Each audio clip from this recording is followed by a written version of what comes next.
राज्यातील हवामानात सातत्याने मोठे बदल होत आहेत। फेब्रुवारी महिन्यात कधी पाऊस तर कधी ऊन आणि थंडी अशी स्थिती होती। मार्च महिन्याच्या सुरुवातीपासूनच हवामानात मोठे बदल होताना दिसलेत। तापमानात मोठी वाढ झाली।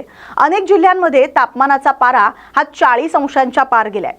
राज्यात उकाडा वाढलेला असतानाच भारतीय हवामान विभागाने अत्यंत मोठा अंदाज वर्तवलाय। राज्यात पुढील 4 दिवस अवकाळी पावसाचा इशारा देण्यात आलाय। उष्णता वाढलेली असतानाच थेट पावसाचा अंदाज वर्तवण्यात आलाय। भारतीय हवामान विभागाच्या अंदाजानुसार राज्यात पुढील काही तास अवकाळी पाऊस विजांच्या कडकडाटासह कोसळणार आहे। यासोबतच काही भागात उष्णतेचा अलर्टही देण्यात आलाय।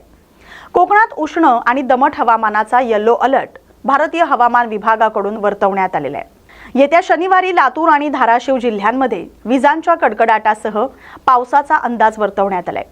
यवतमाळ आणि चंद्रपूरमध्ये विजांच्या कडकडाटासह वादळी वाऱ्यासह पावसाचा अंदाज वर्तवण्यात आलाय।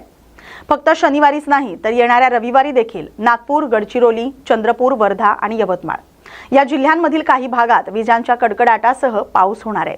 यावेळी मोठ्या प्रमाणात वारेही सुटण्याचा अंदाज आहे। यासोबतच पुणे, नांदेड, बीड आणि परभणी येथील वादळी वाऱ्यासह पावसाचा अंदाज वर्तवण्यात आलाय।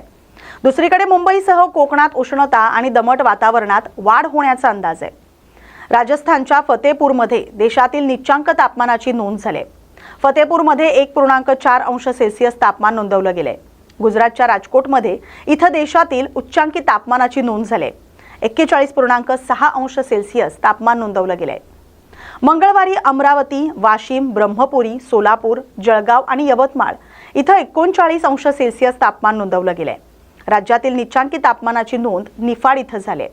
निफाडमध्ये 12.2 अंश सेल्सिअस तापमान नोंदवलं गेलंय। भारतीय हवामान विभागाकडून राज्यातील अनेक भागात उष्णतेचा येलो अलर्ट जारी करण्यात आलाय। पालघर, रायगड आणि मुंबई जिल्ह्यात दमट आणि उष्ण हवामानाचा येलो अलर्ट जारी करण्यात आलेला आहे। नागरिकांनी शक्यतो महत्त्वाचं काम असल्याशिवाय घराबाहेर पडणं टाळावं असं आवाहन प्रशासनाकडून करण्यात आलंय।